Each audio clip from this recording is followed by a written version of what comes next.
રાજ્યમાં હવે આશા અને હેલ્થ વર્કર યુનિયન તેમજ આંગણવાડી બહેનોએ સરકાર સામે હડતાળનું શસ્ત્ર ઉગામ્યું છે।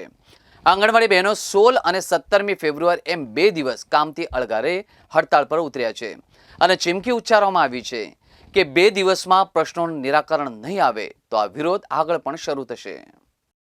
રાજ્યમાં હવે આશા એન્ડ હેલ્થ વર્કર યુનિયને સરકાર સામે બાંયો ચડાવી છે અને હડતાળનું શસ્ત્ર ઉગામ્યું છે।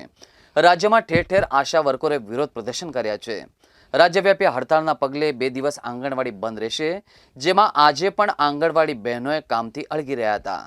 વિરોધ પર ઉતરેલી બહેનોએ ચીમકી ઉચ્ચારી હતી। 2 દિવસમાં જો સરકાર તેમની માંગણીઓ પૂર્ણ નહીં કરે તો આગળ પણ આ વિરોધ શરૂ રહેશે અને તેઓ તમામ કામથી અળગા રહીને વિરોધ નોંધાવશે। હાલ આશા વર્કર, ફેસિલિટર, મધ્યાહન ભોજન વર્કરો કામથી અળગી રહ્યા છે। વિવિધ પડતર માંગણીઓને સંતોષવાની આંગણવાડી બહેનોએ હડતાળ પર ઉતરી છે।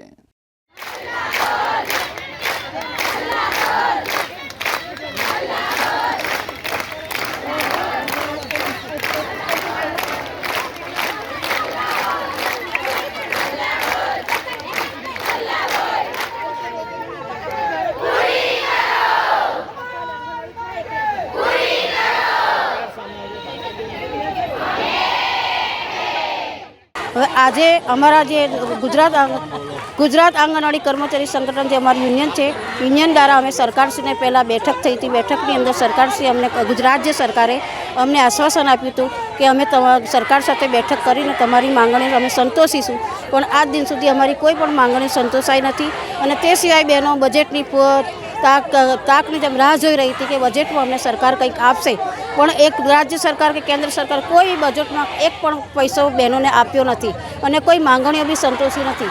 સરકારશ્રી એમને કમિશનરશ્રી એમને બેઠકમાં કહ્યું હતું કે આ બહેનોના 5-5 વર્ષ મોબાઈલ આપે થઈ ગયા છે, મોબાઈલની કામગીરી એ લોકો ઓનલાઈન લે છે અને મોબાઈલ અમે બહેનોના ખાતામાં અમે પૈસા આપીશું, મોબાઈલ એપની જાતે બહેનો ખરીદશે, પણ આજ દિન સુધી એ રકમ પણ આપણી રાજ્ય સરકારે બહેનોના ખાતામાં નાખી નથી અને ઉપરાંત એમને છેલ્લા 8 મહિનાથી એને બિલો પગારો બધા જ લેટ થાય છે અને છતાંય આ બજેટમાં બી એક પૈસો ચૂક્યો નથી। તો આવતા 5 વર્ષ બહેનો કેવી રીતે આ કેન્દ્ર ચલાવશે?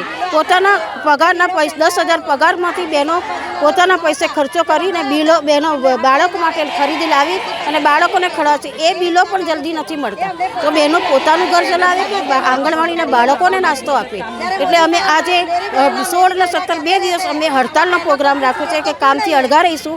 એટલે આખા ગુજરાત રાજ્યની તમામ જિલ્લાઓ અને 22 જિલ્લાઓ સાથે અમારું યુનિયન સંકળાયેલું છે। 22 જિલ્લાઓમાં હડતાલ પાડી છે।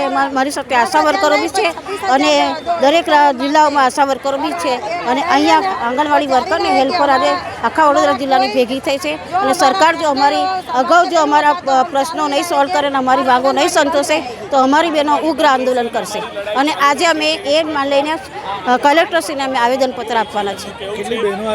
લગભગ 1000થી ઉપર બહેનો છે।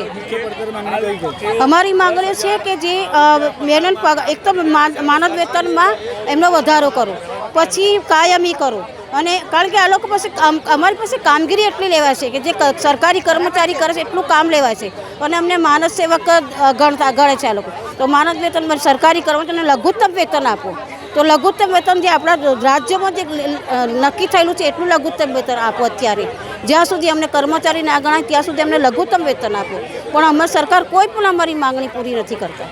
એટલે આજે અમે બધા હડતાલ પર 2 દિવસ છીએ અને એ જ અમે આવેદનપત્ર આપીને પાઠવીશું કે અગાઉ જો સરકાર અમારી માંગણીઓ નહીં પૂરી કરે તો અમે ઉગ્ર આંદોલન કરીશું। અત્યારે અમે અમારા માંગણીને લઈને અહીંયા આંદોલન માટે ઉપસ્થિત થયા છે। એટલે સરકારને અમારે એ જ કહેવું છે કે અમને જે માનદ વેતન મળે છે એમાંથી અમને લઘુત્તમ વેતન મળે અને સરકારી કર્મચારી કરે અને સરકારને જે કર્મચારીને જે બી લાભ મળે છે એ બધા જ લાભ અમારા આંગણવાડી કર્મચારીને મળે, કારણ કે અમારું કામ પાયાનું કામ છે, બાળકોને પાયામાંથી ઉચલાવવાનું છે। જો અમારી માંગણીને સંતોષે તો બાળકો કેવી રીતના સંતોષાશે?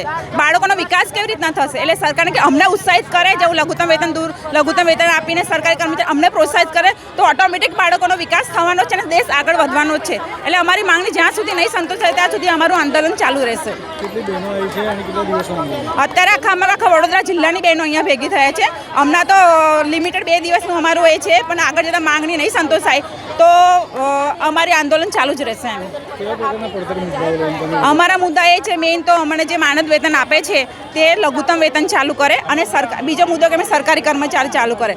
પછી બીજું કે પેન્શન જે સરકાર છે પેન્શન આપે છે એ પેન્શન ચાલુ કરે, અને જે અમને પ્રમોશનના મુદ્દા જે આંગણવાડી કર્મચારીથી સુપરવાઇઝરમાં પ્રમોશન મળે એ નથી મળતું અમને, તો એ પ્રમોશન ભાઈ અમારે મુદ્દા એ મેઇન અમારા મુદ્દા છે. કેટલી વાર રજૂઆત કરવામાં આવી છે? આ આંદોલન તમને કેટલા વર્ષોથી ચાલુ છે, પણ અમારી માંગણી અત્યાર સુધી સંતોષાઈ નથી, એટલે અમારે આ આંદોલનનું સ્વરૂપ અમારે ધારણ કરવું પડ્યું. ઓનલાઈન ઓફલાઈન બેઉ કામ કરવામાં ઓનલાઈન છે, ઓફલાઈન છે, બાળકોને ટોટલી બધું જ કામગીરી લીધે અમારી પાસે કરવાનું હોય છે. ચોપડા બી હોય છે ઓનલાઈન ઓફલાઈન, અને તે પણ ટાઈમ ટુ ટાઈમ પૂરું કરવાનું હોય છે. બિલોની પણ તકરાર છે. હા, બિલોની બી વચમાં નતા, અત્યારે તો થાય પણ બિલોને પણ તકરાર રહેતી જ હોય છે. જે હમણાં જે માંગણી હોય છે એના કરતાં બિલો બહુ ઓછું મળે છે અમને, એટલે જે અત્યારે બજારમાં જે ભાવ ચાલે એ પ્રમાણે અમને બિલ મળવું જોઈએ. અહીંયા બરોડા જિલ્લાની તમામ બહેનો અહીંયા ભેગા થયા છે. અમારી માંગ તો સરકાર પાસે ઘણા સમયથી ચાલી જ રહી છે, અને ઘણી બધી વખત અમે હડતાલો કર્યા, વચ્ચે થાળી વેલણ કર્યા, ધારાસભ્યોને કમિશનરને પણ અમે આવેદનપત્ર આપ્યા છે, પણ સરકારે હજુ સુધી કંઈ ઊંઘ ઉડાડી જ નથી. બધી બહેનોને આશા હતી કે બજેટમાં અમારું કંઈ બહાર પાડશે, પણ બજેટની અંદર એ લોકોએ આયુષ્યમાન કાર્ડ જે કીધું, પણ આયુષ્યમાન કાર્ડનો લાભ તો દરેકને મળવાનો છે, તો અમારી બહેનોને તો કશો લાભ મળ્યો જ નથી. અત્યારે મોંઘવારી પ્રમાણે સરકાર બધાને ભથ્થું થોડું બધા સંસ્થામાં થોડું આપ્યું છે, પણ અમારી આંગણવાડી વર્કરોને તો કશું આપ્યું જ નથી. અને જે આંગણવાડીમાં જે લાવવાનું હોય એ 10,000માં જ ઘરો જ ચલાવવાનું હોય છે બહેનોને, અને આંગણવાડીમાં પણ બહેનોને ખર્ચા કરવાના હોય છે. તો સરકારને અમારી એક માંગણી છે કે તમે જે આંગણવાડીમાં જે કામ કરાવતા હતા તમે એડવાન્સમાં બહેનોને બિલ આપો, તો બહેનો બાળકો માટે કંઈ કરે. અત્યારે જો ઓનલાઈન કામગીરી ચાલુ જ છે, પણ જે સરકારે મોબાઈલ આપે છે એ મોબાઈલ તો બધી બહેનોને બંધ જ છે કે પોતાના પર્સનલ બહેનો મોબાઈલ વાપરે છે, અને એમને ઓનલાઈન જે કામગીરી કરે તો સારા મોબાઈલ આપે.